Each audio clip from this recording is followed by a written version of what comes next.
Un parcours unique et inspirant, une identité entre le Mali et la France. Ancien élu à Cergy, en charge de l'emploi et de l'insertion par l'économie, aujourd'hui il œuvre en tant que président de l'association Afrique Fraternité, qui travaille en faveur de la promotion du public issu de l'immigration. Mon invité est Ibrahima Keïta.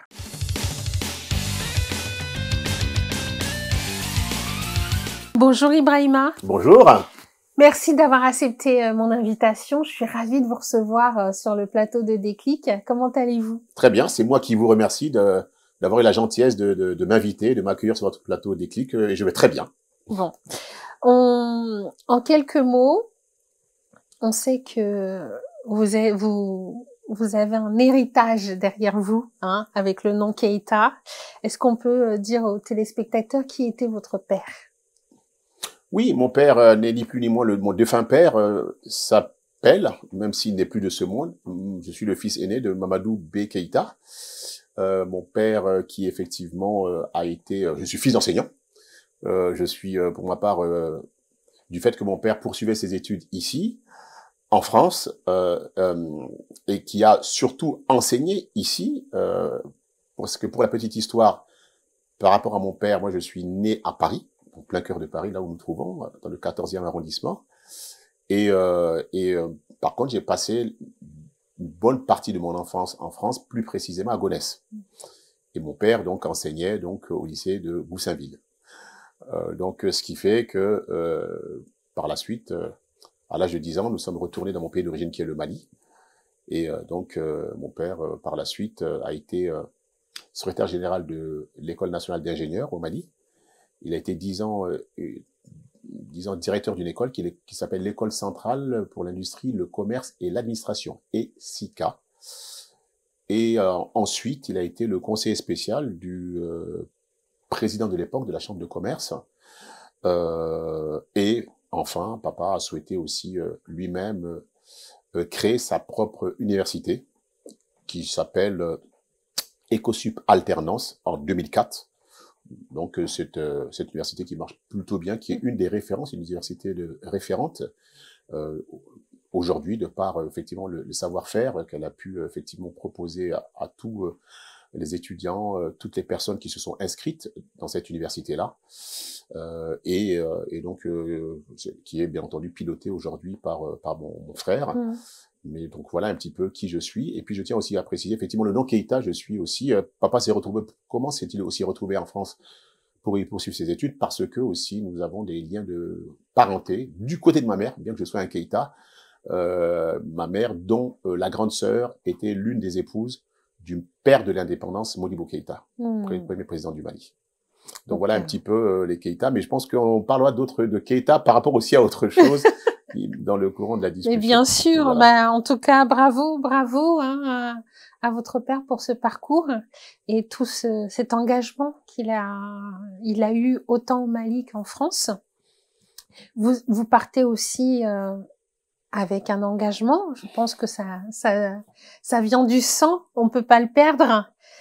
Vous avez été élu, ancien élu, hein, à Cergy, en charge de la délégation de tout ce qui concerne l'emploi, la formation, l'insertion professionnelle. On en parlera, mais je vous reçois surtout aujourd'hui sur le plateau de Déclic parce que vous êtes président de l'association Afrique Fraternité qui œuvre pour un public migrant. Tout ce public qui est en charge d'insertion professionnelle autant en France que sur le continent africain. Donc c'est cette partie-là qui nous intéresse, votre point de vue et surtout ce que vous faites en tant que président. Très bien. Écoutez, merci pour la question. Tout d'abord, je tiens à apporter un complément d'information concernant le papa, qui, vous l'avez dit à juste titre, effectivement, j'ai été élu à Cergy ici en 2008. J'ai été effectivement élu en charge de l'emploi et de l'insertion par l'économie. Mais papa aussi a été maire. Je tiens aussi à le préciser. Il a été maire aussi de la commune dans laquelle nous habitons. C'est un petit peu l'équivalent du premier arrondissement de Paris, c'est-à-dire la commune 1 de Bamako. Il a été aussi donc maire, mais malheureusement, dans le courant de son mandat, malheureusement, il nous a quittés. Bon, ce sont les choses de la vie, c'est comme ça. Mais je tenais aussi à le préciser. Il a été élu après moi, mais il a été également maire également de cette commune-là, on va dire de la commune 1 du district de Bamako. Donc cette fois-ci, politiquement, c'est vous qui l'avez inspiré? Ça, seul l'avenir, je serais pas, ce serait difficile à dire en tout cas, je sais pas si je l'ai inspiré ou pas, mais je suis tenté de dire, juste une parenthèse sur le plan politique, faire la politique, c'est ni plus ni moins, d'abord de participer aux activités de la cité, d'être au service des populations et de répondre à leurs attentes et à leurs besoins. Ça n'est pas, on n'a pas besoin de faire HEC, de faire de grandes écoles pour faire de la politique. On le voit, l'histoire nous l'enseigne avec pas mal de dirigeants qui ont été présidents de la République de leur pays sans avoir fait de grandes études. Et je pense qu'il faut aimer son pays, il faut aimer les gens. Il faut être à l'écoute. Il faut être à l'écoute. Et puis il faut surtout, lorsqu'on promet, pouvoir tenir ce qu'on promet. Avoir une certaine crédibilité à ce niveau-là. Et on sait très bien qu'en Afrique, à l'inverse d'ici, les gens sont très sensibles à l'aspect social. Le papa faisait beaucoup de social sur le territoire. Donc, de ce point de vue-là, c'est ce qui fait que c'est différent de la façon dans laquelle moi j'ai été approché ici. Et bien entendu, pour ma part, moi, c'est un lien avec mon engagement associatif. Avant de parler d'Afrique Fraternité, parce que je pense qu'il y a une histoire avant de parler d'Afrique Fraternité qui m'a mené à créer Afrique Fraternité. Pour la petite histoire, moi, je suis très engagé sur le plan associatif depuis 2010. J'ai créé une structure associative que j'ai baptisée, qui existe toujours d'ailleurs, qui s'appelle INIPROD, Initiative pour la promotion de la diversité, dont l'objet portait sur l'emploi, la formation et l'entrepreneuriat, mais avec comme cible à l'époque les jeunes issus des quartiers de Cergy. C'était en 2010. Donc, parce que j'avais pris effectivement conscience que cette jeunesse-là, désœuvrée, en grande majorité issue de nos communautés, méritait plus que effectivement de s'adonner à des actes de vandalisme, à ne pas effectivement du fait de ne pas avoir d'activité et de pouvoir en vivre. Il n'existait pas d'association ou d'accompagnement à ce sujet-là sur Cergy? Avec ma cible, l'objet de l'association, non. Non.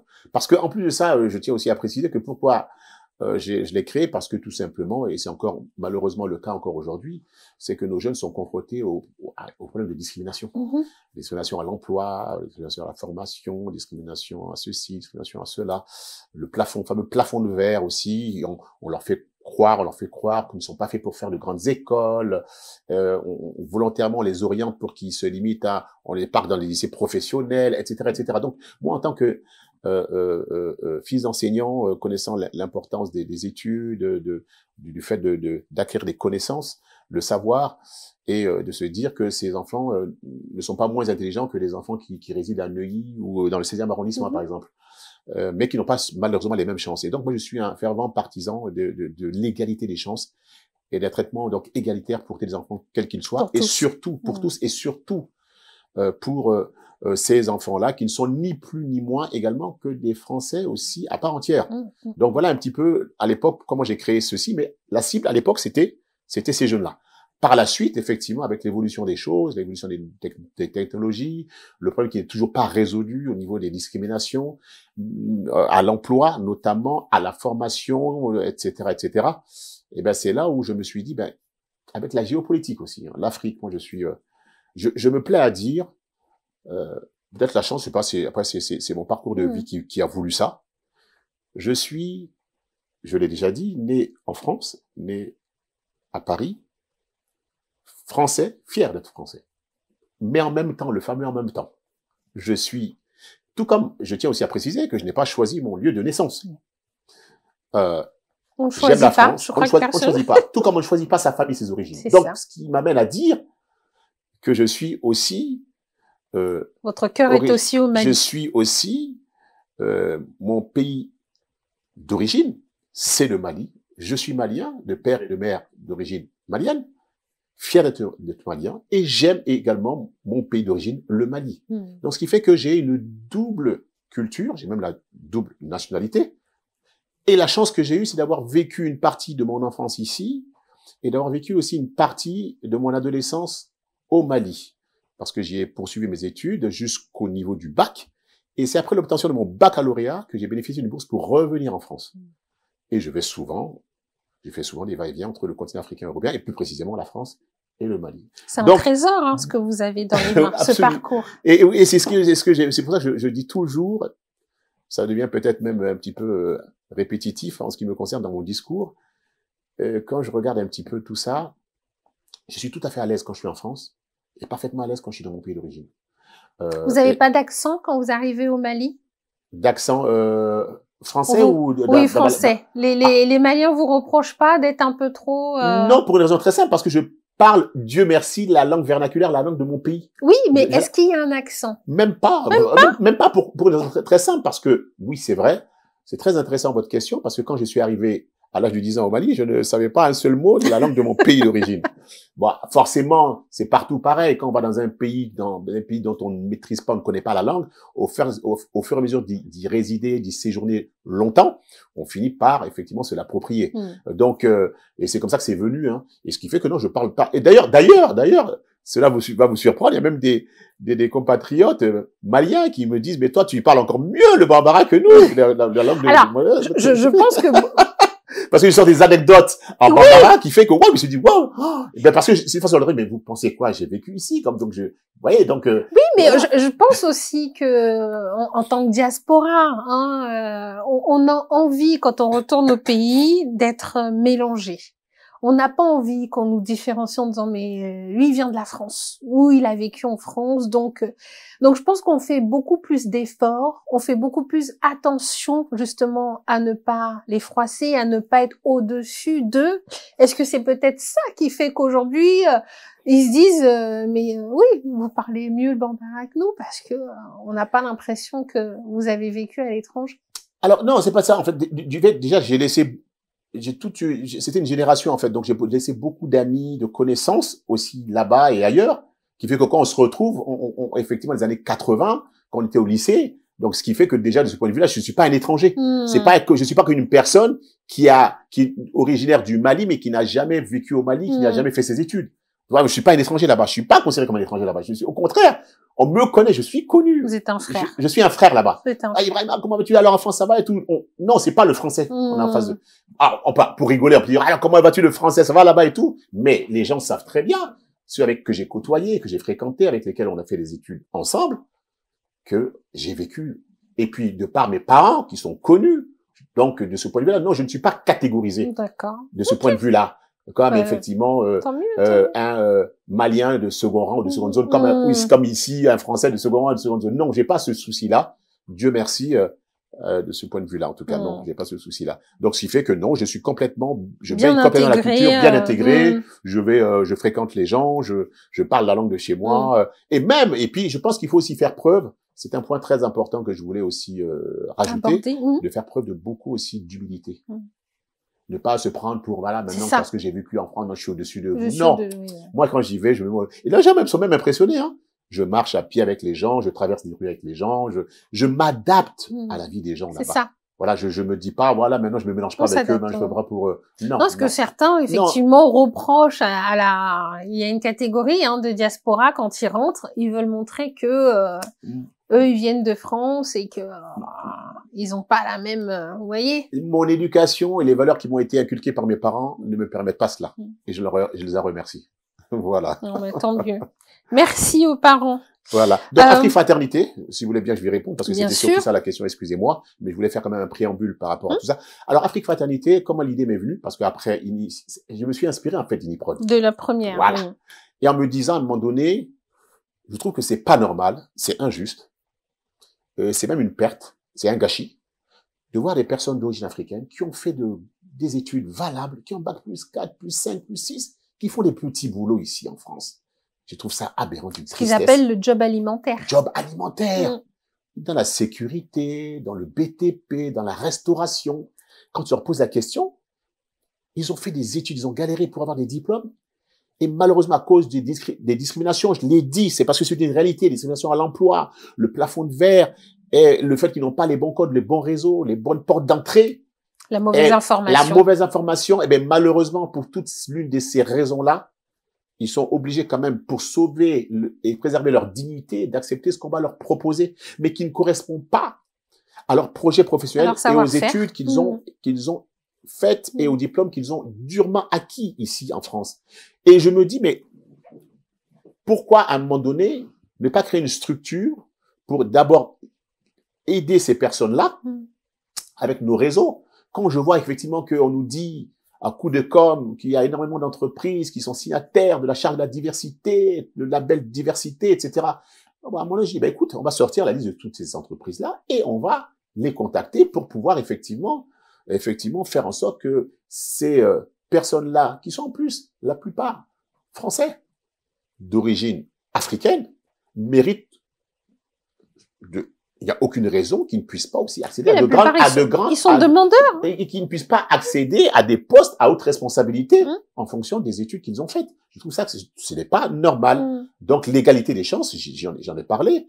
Et partant de là, je me dis, mais comme si c'est compliqué ici aussi, pourquoi aussi ne pas faire en sorte de commencer à prendre attache avec, effectivement, les dirigeants de certains États africains pour qu'ils prennent conscience que c'est une chance pour eux de pouvoir rendre attractif et ouvrir la porte à ces enfants issus de leur pays qui puissent contribuer grâce à leur connaissance, grâce à leur savoir-faire, à la matière grise qu'ils ont.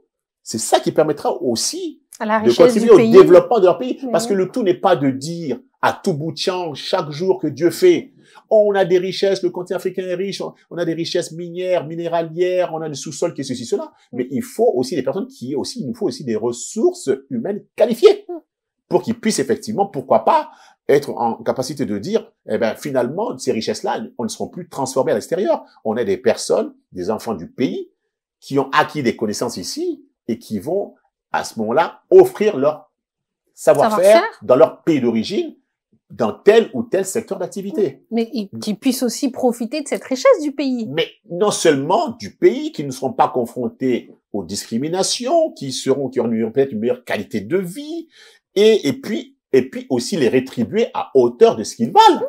Je pense, et les valoriser.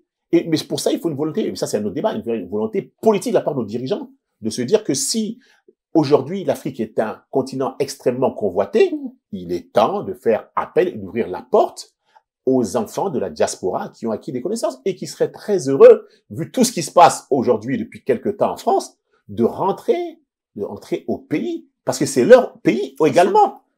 Voilà. Donc, l'idée m'est venue ainsi comme ça. Donc, à partir de là... Le déclic est venu de là. Il est comme ça, le fameux déclic, le thème de l'émission d'ailleurs, et à travers lequel vous l'avez clairement identifié, conformément à l'objet de Afri-Fraternité, c'est l'emploi, la formation et l'entrepreneuriat. Pourquoi?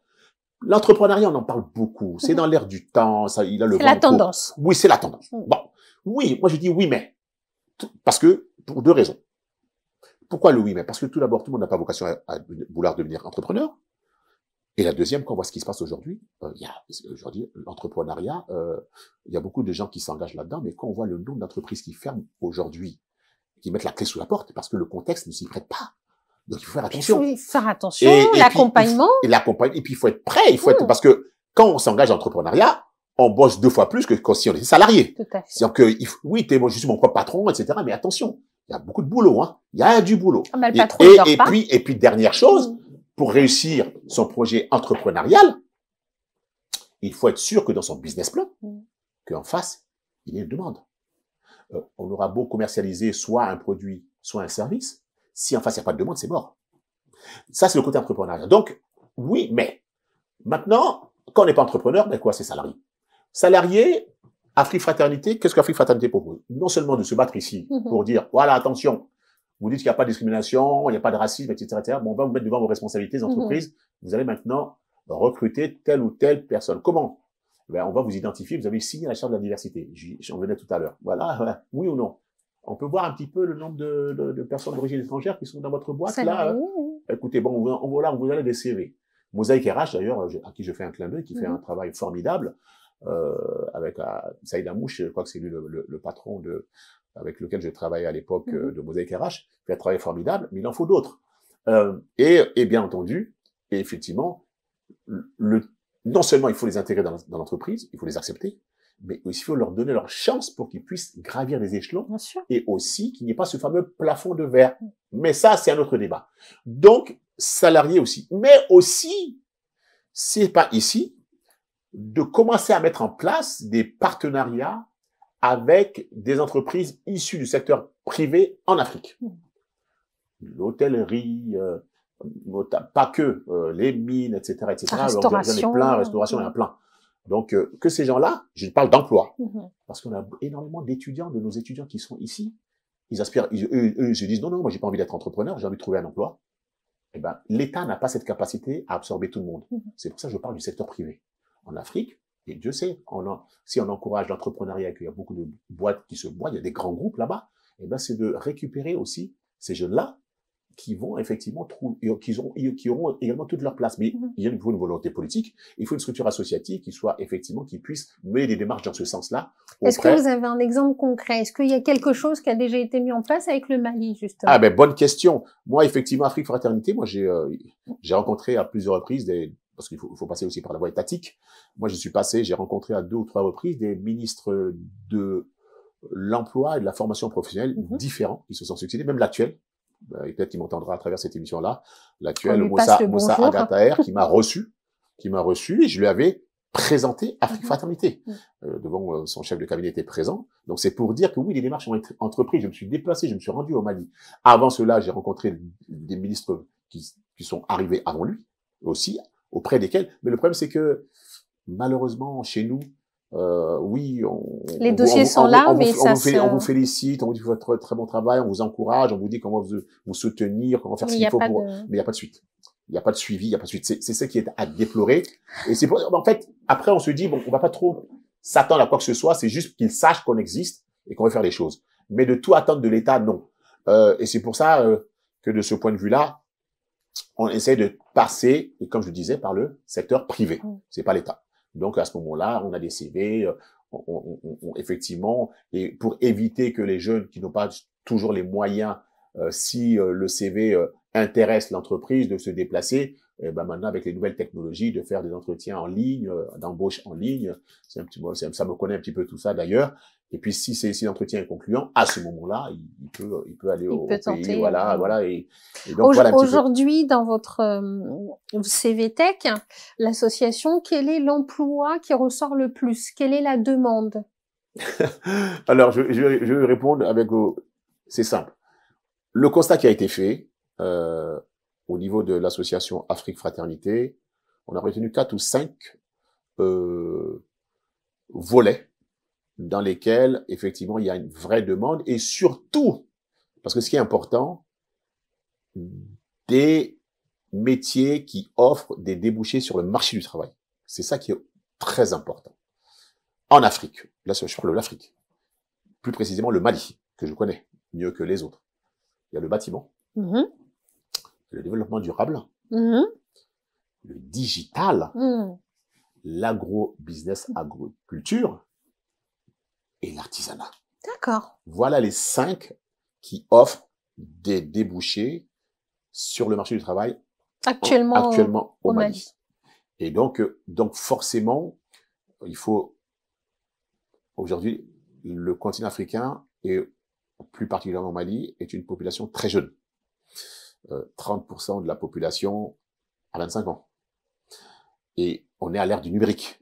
Tout le monde est connecté. C'est une jeune qui veut s'émanciper, c'est une jeune qui veut s'affirmer, s'affranchir, et qui est connectée. Et donc, de ce point de vue-là, l'Afrique peut rattraper un peu son retard avec la réduction de la fracture numérique. C'est trop tôt de dire, parce que de mon point de vue, il faut pas brûler non plus les étapes. C'est trop tôt de dire, parce qu'on en parle beaucoup actuellement en Europe, aux États-Unis, de quoi s'agit-il? De l'intelligence artificielle. On n'est pas encore à ce stade-là en Afrique. En Afrique, il faut commencer par le commencement. C'est quoi? Indépendamment déjà de l'aspect numérique, il nous faut de l'électricité. On a une crise énergétique au Mali qui fait que il faut réduire les problèmes de santé chez nous, les problèmes d'éducation, parce que le système éducatif est en parfaite déliquescence également. Donc, ce sont des bases et l'autosuffisance alimentaire. Voilà un petit peu d'abord ce qu'il faut régler chez nous, en Afrique et plus particulièrement au Mali. Après le numérique, on a l'électricité. Après, oui, je pense qu'on peut rapidement, effectivement, réduire aussi la fracture sociale avec la fracture numérique, avec, et c'est lié, c'est pour ça que je parle de la corrélation avec la fracture sociale que l'on peut réduire aussi.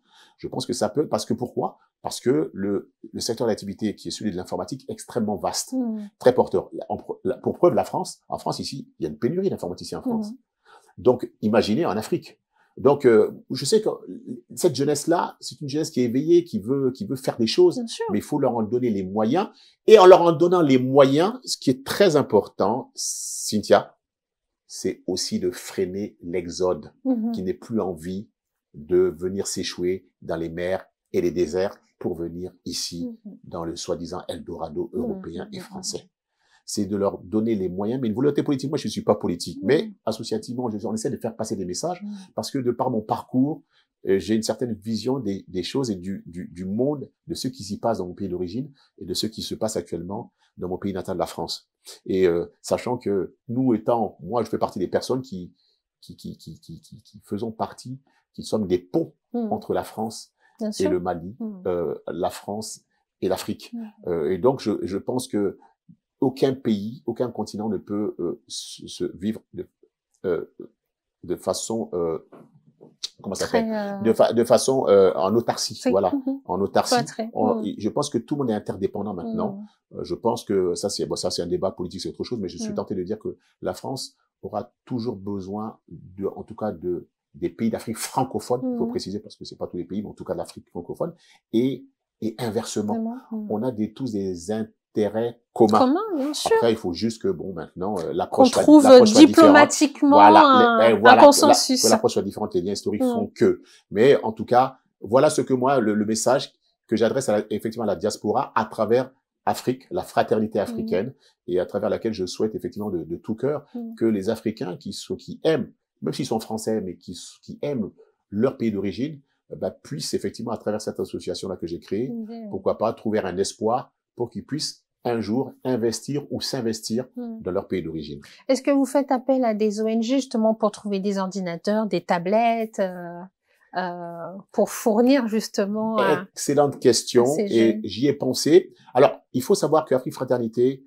il y a eu un moment donné, comme ça, quand même, elle a été créée depuis plus de 5 ans, mais elle a été un petit peu en stand-by pour plusieurs raisons, parce que d'abord, vous vous doutez bien que l'associatif, c'est du bénévolat. Les gens, ça c'est la réalité des choses, les gens pensent plus déjà à se battre pour pouvoir boucler les fins de mois, et donc ils ont pas trop le temps pour le bénévolat, même s'ils croient dans le projet. Pour mobiliser les gens, c'est pas facile, parce qu'ils le prennent ils se disent, pendant que tu fais du bénévolat, ça me rapporte quoi? Tout le monde raisonne, et ça peut se comprendre, c'est humain. Donc ce qui fait que c'est pas toujours facile de mobiliser les gens pour faire des choses sur le plan associatif. Et puis aussi, à un moment donné, il y a aussi la période du Covid, qui a ralenti toutes les activités, pas uniquement les activités économiques, mais même sur le plan associatif.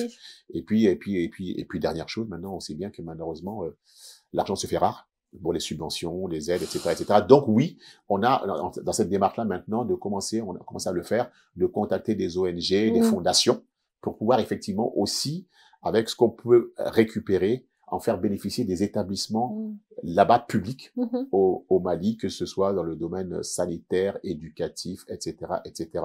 Ça, c'est la contribution aussi de Afrique Fraternité pour répondre clairement à votre question. Oui, c'est en cours tout ça. Donc, on est en train de remettre en place le bureau a été renouvelé. D'ailleurs, même, j'en parlerai peut-être tout à l'heure, on souhaite même organiser une conférence d'ailleurs avec Afrique Fraternité très bientôt pour sur Paris. Mobiliser. Voilà, exactement, sur Paris. Donc on est là-dessus. J'anticipe peut-être sur la question que vous allez me poser. Non, mais allez-y. C'est prévu. Alors, l'on propose, je dispose. On espère pouvoir faire ça avant les vacances pour fin juin.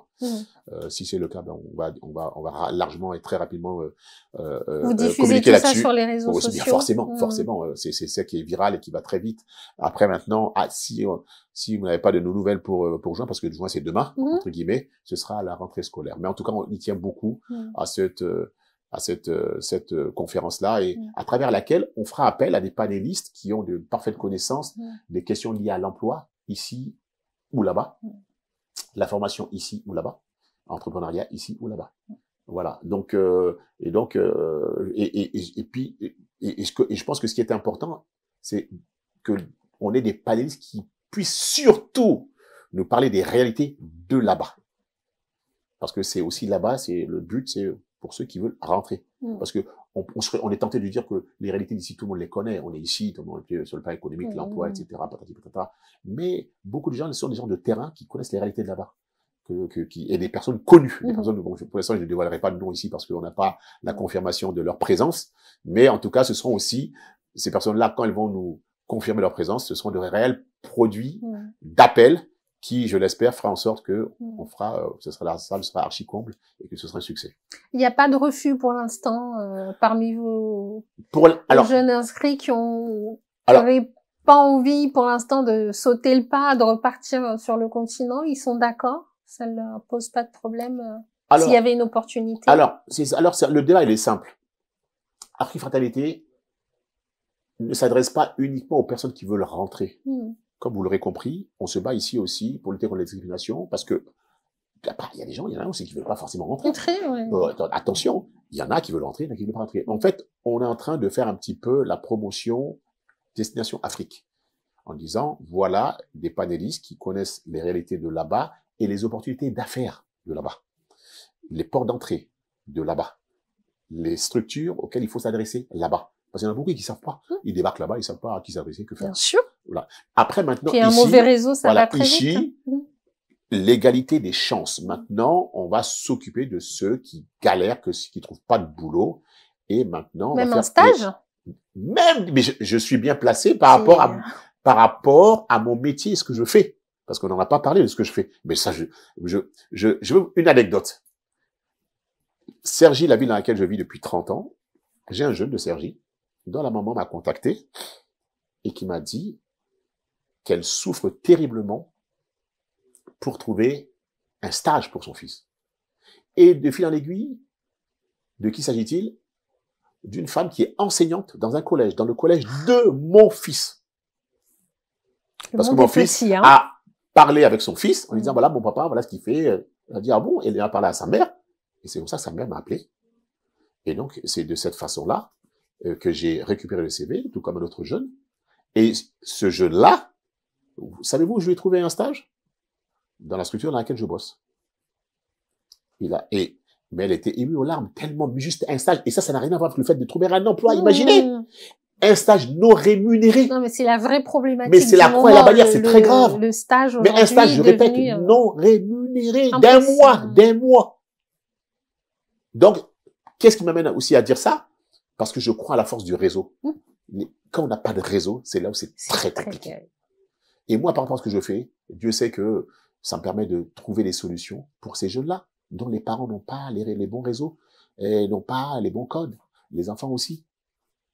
Et donc, d'où ce qui justifie aussi la création de cette structure associative-là, indépendamment de mes propres réseaux, par mon canal professionnel.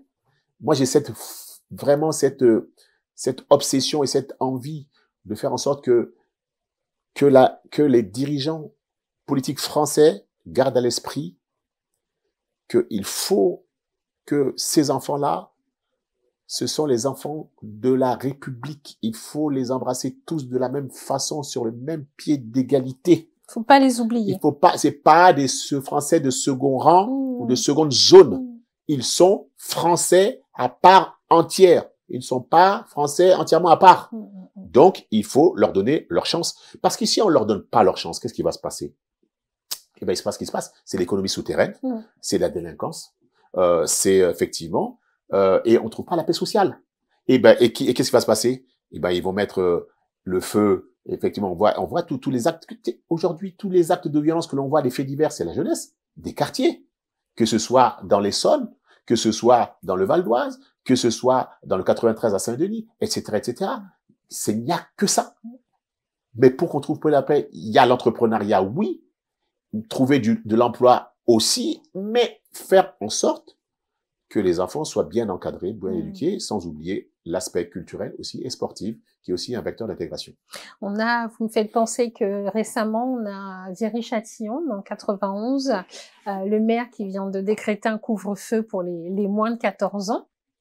On est obligé d'en arriver là aujourd'hui parce que, justement, à 10, 13 ans, ils sont encore dehors à 23 heures. Est-ce qu'on peut trouver ça normal? Non. En période encore scolaire, parce Non. que c'est pas les... Non. Donc, c'est la réalité. Triste ça. réalité C'est ça. de... C'est ça. de la vie quotidienne en France. C'est ça, Ouais. c'est ça. Et on ne peut pas respecter, moi personnellement, je ne peux pas, je refuse d'être simple spectateur. Je ne refuse. C'est un combat que l'on fait, même pas pour moi, mais pour nos enfants, qui sont français. Et moi, mon souhait que nos enfants puissent, qu'on leur montre, que les parents montrent l'intérêt des études. Ce n'est jamais perdu. Quand on dit, ah, tu fais des études, des diplômes, ça sert à rien, t'as pas de boulot. Non, ça servira toujours. Mais c'est un défi. C'est un défi. C'est un défi au quotidien. Avoir des diplômes, c'est comme décrocher son permis. On l'a à vie. Et qu'on le veuille ou non, la France, c'est pas les États-Unis. Ici, quand tu veux un poste, on te demandera ton niveau d'études, les diplômes que tu as. On est dans une société cartésienne. C'est pas comme aux États-Unis, on te dira, montre-nous ce que tu sais faire, tes diplômes, tu mets de côté. C'est pas la même approche, c'est pas la même culture. Vous posez la question, est-ce que vous êtes motivé? Vous avez, ok, allez-y, let's go. Mais en France, on va faire un entretien d'embauche. Un entretien d'embauche, et puis surtout les diplômes. Mais maintenant, ce qui est bien, et parce que moi, je suis bien placé pour ça par rapport à mon activité professionnelle, c'est que maintenant, il y a beaucoup d'entreprises qui intègrent maintenant les compétences comportementales. Ça n'est plus uniquement professionnel, c'est l'expérience sur un diplôme. L'aspect, savoir-être. Le savoir-être, vous l'avez dit. Vous l'avez dit, Cynthia, le soft skills. Donc, maintenant, c'est effectivement le comportement. Parce que c'est vrai, et c'est une triste réalité, il y a des jeunes aussi qui ont un réel savoir-faire, mais qui, malheureusement, ne parviennent même pas, même quand ils sont recrutés, à valider et qui se font, malheureusement, remercier pendant la période d'essai. Pour des raisons comportementales. C'est lié à quoi? Le fait de ne pas être ponctuel, par exemple, de ne pas être assidu au travail, d'avoir un comportement inapproprié, de ne pas respecter le règlement intérieur, plein de choses qui font que quand ça devient répétitif et récurrent, malheureusement, il est remercié. Et donc, il faut aussi donc travailler sur l'image du jeune, sur le comportement qu'il doit avoir, parce qu'il y a des règles à observer dans une entreprise qu'il faut leur apprendre aussi. Qu'il faut leur apprendre. Vous faites des ateliers dans le... Absolument. Alors, ça, moi, l'association. Non, ça, l'association, non. Ça, par contre, je le fais dans le cadre de mon cabinet conseil, Valeur Plus. Ces ateliers-là, effectivement, depuis longtemps. D'ailleurs, quand je vais même à Niprod, comment faire des CV, les lettres de motivation, la préparation aux entretiens d'embauche, les techniques de recherche d'emploi, la prise de parole en public, retrouver la confiance en soi. Beaucoup de jeunes. Et l'estime de soi. Vous l'avez dit aussi, etc., etc. Ça, oui. Ça, je le propose à travers mon cabinet conseil Valeur Plus, et indépendamment de ça. C'est un complément Valeur Plus et fraternité? Oui, parce que c'est un cabinet, ça c'est là où pour lequel je suis rémunéré. Ça c'est voilà, ça c'est professionnel. Alors que l'autre, c'est associatif, c'est bénévole, j'y gagne pas un rond là-dedans, j'aurais beau être président. Donc, mon rôle de président, effectivement, c'est d'avoir fondateur, d'y avoir pensé, de rassembler des gens qui se reconnaissent dans ce projet-là et de monter des projets ensemble. Mais l'un permet d'aider l'autre à travers... C'est ça. Donc après... vous êtes le facilitateur, on va dire. En quelque sorte. Voilà. Qu'est-ce qu'on peut vous souhaiter aujourd'hui au niveau des jeunes? Qu'est-ce que vous auriez envie de leur dire? Quel message on pourrait leur transmettre aujourd'hui grâce à Fraternité? De dire aux jeunes de sortir de l'assistanat, de se prendre en main, d'être confiant, d'avoir une attitude décomplexée, de ne pas faire de complexe. De ne pas se dire, cette école, c'est pas fait pour moi. Comment c'est pas fait pour toi? Parce que je suis noir. Parce que je suis noir. Parce que je suis jaune. Voilà, exactement. C'est pas fait pour moi. Moi, si, je peux le dire. Moi, je suis diplômé de l'ESSEC. C'est une école quand même connue. Moi, je n'ai pas, ni mes parents ne m'ont jamais dit de faire cette école-là. C'est parce que j'ai eu cette volonté. Et parce que je savais ce que je voulais faire aussi. Il faut aussi que ces jeunes-là gardent à l'esprit, indépendamment de ma modeste personne, qu'il y a plein de personnes d'origine étrangère qui sont médecins, qui sont architectes, qui sont agronomes, qui sont experts comptables, donc qui ont fait pour cela des études et qui, malgré les discriminations, ont un emploi. dans la société. Il faut aussi le dire. Pourquoi je dis ça? Il faut aussi que les jeunes ne tombent pas dans la fatalité. De se dire, oh là, c'est pas la peine, le découragement. La fatalité, c'est l'excuse des âmes sans volonté.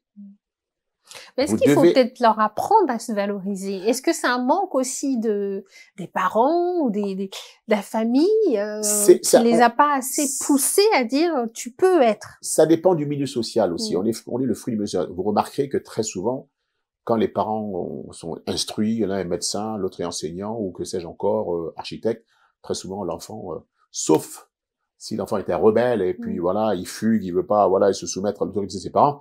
Mais sûr, très souvent les enfants aussi font de grandes études aussi. Aussi, ils deviennent des avocats ou de ceci, cela, mais ils font de grandes études. Ça ne veut pas dire pour autant, et on en connaît aussi des enfants issus des quartiers dont les parents, la maman était femme de ménage, le papa était peut-être éboueur, façon de parler, et ben l'enfant devient brillant. Il a réussi. Et je tiens à préciser, enfant issu de l'école de la République aussi. Je tiens aussi à insister sur ce point-là. Pourquoi? Parce que oui, c'est vrai, on a ce réflexe-là de se dire, oh, l'enseignement n'est pas trop de qualité pour les enfants qui sont issus de l'école publique. Donc beaucoup, effectivement, on a ce réflexe-là de se dire, on se bat pour que nos enfants, ça peut se comprendre, intègrent les écoles privées parce qu'il y a un meilleur enseignement, ils sont mieux encadrés, etc., etc. Mais aussi, moi, je le dis parce que au Mali, moi, je suis aussi le fruit de l'éducation, du système éducatif malien, de l'école publique. Avec un père enseignant, forcément. Oui, mais indépendamment de ça, j'ai quand même suivi de très bonnes formations. Mes collègues, mes amis de l'époque peuvent en témoigner. C'était une bonne génération. On est sorti avec un très bon niveau. Et je pense que quand il y a une défaillance de la part des parents, parce que c'est pas que des fois, par moment, c'est pas que les parents manquent de volonté, c'est parce que soit les parents n'ont pas le niveau pour pouvoir accompagner leurs enfants sur le plan intellectuel, ou il y en a certains qui n'ont même pas le temps tellement accaparé par le travail. Donc, et malheureusement, quand ils ont des boulots, des jobs pénibles, le papa revient harassé, la maman fait, donc l'enfant ici, laissé à lui-même, il peut malheureusement être entraîné aussi. Bah oui, et l'effet d'entraînement dehors aussi. Si les parents ne sont pas là, alors maintenant, qu'est-ce qui peut sauver l'enfant? C'est effectivement l'établissement scolaire qui peut sauver l'enfant. S'il est entouré de jeunes qui ont un bon état d'esprit pour s'en sortir parce que ça a été inculqué par leurs parents, ça aussi, ça peut jouer. Et puis, quelque chose de très important, je l'avais dit tout à l'heure, le sport. Moi, je me suis fait connaître aussi à Cergy, je suis connu auprès de la plupart des jeunes. Pourquoi? Parce que j'ai fait aussi, c'est une des raisons pour lesquelles le maire de l'époque est venu me chercher pour que je sois sur sa liste. Oui, je ne sais pas si ce serait abordé ou pas, mais toujours est-il que, parce que tout simplement, non seulement le côté associatif avec qui prône, mais indépendamment de ça, moi, mon rêve, c'était d'être footballeur. La preuve, si c'était le cas, je serais pas là, ou peut-être qu'en tout cas, on m'aurait vu sur les télé, comme Mbappé, etc. Mais c'était pas l'aspect financier, mais j'adorais le foot. Je voulais être footballeur, c'était mon rêve. J'avais aussi peut-être des prédispositions pour ça. Bon, après, l'homme propose, Dieu dispose. Je ne regretterai rien de ce qui est devenu ma vie. Mais il n'en demeure pas moins que j'ai quand même essayé de continuer à pratiquer le football pendant des années, quand je suis arrivé à Cergy, des années 90. Et tous les dimanches pendant 20 ans. J'amenais sur le même terrain le ballon, les maillots, j'emmenais tous les jeunes. Et tous les jeunes, que ce soit des Maghrébins, des Africains subsahariens, des Indiens, des Européens, des Européens, tout, la diversité.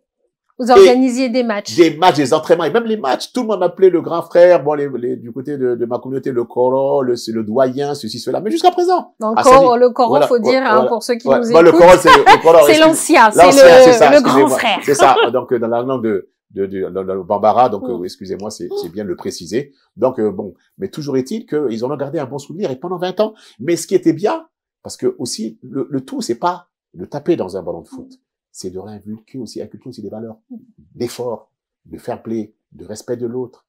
Il n'y a pas de partage, il n'y a pas de partage, il n'y a pas de discrimination, etc., de solidarité. On est tous ensemble. C'est la même famille. Ensemble. Et après aussi, on se retrouve le côté fraternel aussi. Et moi, j'y tiens beaucoup à cet aspect-là. Voilà. Et ça a marché. J'ai fait ça pendant 20 ans à Cergy. Donc, c'est juste dire, que je l'ai déjà dit, c'est un vecteur d'intégration aussi, le football, dans lequel les gens se reconnaissent, il y a de la joie, il y a de la fraternité, il y a des messages forts qu'on fait passer, et de paix. Grâce au sport. Et de paix, quand on voit tout ce qui se passe aujourd'hui dans ce monde-là, aux quatre coins du monde, dans nos cités, on a besoin de paix. C'est clair. On a besoin de paix. Et de très beau message, je pense qu'il va passer oui. auprès de tout le monde. On a parlé là de l'association, on a parlé de ce que vous faites au quotidien avec le cabinet, mais on a évoqué de temps en temps le côté effectivement politique. L'émission arrive à la fin, donc on va terminer sur ces notes. Vous avez été ancien élu. Aujourd'hui, on sait que les nouvelles élections arrivent municipales. Est-ce que vous avez l'intention de vous représenter? Bon, effectivement, comme vous l'avez dit, je remercie d'être présent à cette émission, l'émission Déclic. Vraiment, je ne sais pas si le déclic est encore arrivé par rapport à la question que vous posez, mais toujours est-il que oui, effectivement, l'histoire, nul ne peut la falsifier, hein, les faits sont là. Les faits sont têtus. Oui, j'ai été élu, j'ai fait qu'un seul mandat, de 2008 à 2014, élu en charge de l'emploi et de l'insertion par l'économie, ça a été dit. Ce qui n'a pas été dit, c'est que j'ai été aussi le président fondateur de la coordination des élus français d'origine malienne. Donc, j'ai été le premier président. C'était une expérience enrichissante, par moments douloureuse, hein, et je tiens à le préciser quand même. Mais, et je tiens aussi à ce que les gens sachent que moi, je n'ai pas forcément cherché ça ne m'est jamais venu à l'esprit de me dire je veux m'engager, je veux être élu, j'ai envie d'être sur une liste. Je pense que c'est les actions que j'ai posées sur mon territoire, à travers Iniprod, à travers ce dont je vous ai parlé, l'aspect sportif, etc., que à un moment donné, et puis aussi peut-être que c'était une anomalie que d'avoir une personne qui est noire, qui a fait l'ESSEC, qui est diplômée de l'ESSEC, donc peut-être que ça aussi, peut-être que je sortais un petit peu du lot par rapport à ça. Et que il y en a qui ont murmuré à l'oreille du maire de l'époque en disant oh là là, il y a un jeune qui est là, je pense que ça serait bien que tu prennes sur lui. Et puis de fil en aiguille, on est venu me chercher, on est venu me chercher comme. Mais là, cette fois-ci, est-ce qu'on a besoin de venir vous chercher? Vous êtes un engagé. J'ai pas l'impression que la politique vous a quitté. Mais vous savez, on fait de la politique sans être élu. La politique... Vous êtes un homme de terrain. Je suis un homme de terrain. Et la politique, j'ai toujours dit, c'est d'être au service de la cité. C'est être au service des gens, de répondre à des attentes. Mais des choses toutes simples, des choses basiques. Et je l'ai toujours dit, faire de la politique, c'est être auprès des gens et aimer les gens. Sans distinction aucune. C'est d'être dans une démarche fédératrice, d'inclusivité. Et donc dynamique d'accompagnement. Voilà. Et donc c'est pour dire que oui, c'est vrai. Bon, l'aspect politique, ça c'est autre chose. C'est parce que tout simplement l'aspect politique. Après, oui, c'est juste. On est à la veille des élections municipales qui normalement se dérouleront l'année prochaine. Après, est-ce que je compte m'engager ou pas? Même en me rasant, je n'y pense pas pour l'instant. Sans réflexion. Mais ouais, c'est. Est-ce que vous êtes d'accord si je vous dis que la politique on n'y va pas à la politique, c'est la politique qui vient à soi. Absolument, je suis d'accord. Je suis d'accord pour une raison très simple. Quand vous posez des actes dans lesquels il y a des attentes et dans lesquels les gens se reconnaissent, parce que les gens en ont marre des politiques qui font des promesses qui ne tiennent pas. On est d'accord. Et pour ma part, moi, je suis très, très, très. Ça va être le mot de la fin. Je suis très, très soucieux de toujours faire en sorte de pouvoir lier la parole à l'action. Parce que, qu'on le veuille ou non, le respect de la parole donnée définit la valeur de l'homme. Et ça, j'essaie toujours de ne pas y déroger. Voilà un petit peu. Donc, la politique, si elle doit venir à moi, si une chose est certaine, je crois en une seule chose, qui, de mon point de vue, est valable pour tous, c'est le destin. Donc, l'avenir nous le dira. Sur ces belles paroles, on vous dit merci, Ibrahima, d'avoir été notre invité aujourd'hui. Merci, Cynthia. C'est un vrai plaisir. On essaye de vous retrouver sur les réseaux sociaux, c'est ça? C'est ça. TikTok, TikTok, LinkedIn, oui. Moi, j'ai Facebook. Oui, un petit peu tout. Facebook, oui, je suis sur Donc, Facebook. association fraternité. Oui, c'est ça, Afrique. Afrique. Fraternité. Okay. Donc, vous serez informés parce on va faire pas mal de choses dans ce cadre-là. Et en tout cas, forcément, ma porte d'entrée et la primeur de l'information, vous l'aurez ici sur le plateau d'Afrique 1. Merci beaucoup. Et l'émission Déclic sur le plateau et que j'étais très très heureux de me retrouver ici pour pouvoir m'exprimer. Merci en tout cas. Je tiens quand même à faire passer un dernier message et de remercier quand même Hamza, qui est le fondateur de la chaîne, comme je tenais quand même à lui faire passer un mot, lui remercier pour son engagement et son amour qu'il a pour le continent africain, pour la diaspora africaine, en créant cette chaîne-là, parce qu'auparavant, on sait effectivement, elle était peu connue. C'était une chaîne aussi franco-pakistanaise parce que avec SP92. Voilà. Et aujourd'hui, africain et à travers laquelle moi je suis bien entendu de façon toujours bénévole. Je ferai en sorte de lui donner de la force à cette chaîne-là, en tout cas. Je m'y engage beaucoup, aussi. En tout cas. Merci. Voilà. Merci. Quant à vous, n'hésitez pas à voir et revoir nos émissions, bien sûr, sur notre chaîne YouTube. Et en attendant, je vous dis, prenez soin de vous avant de prendre soin des autres. À très vite.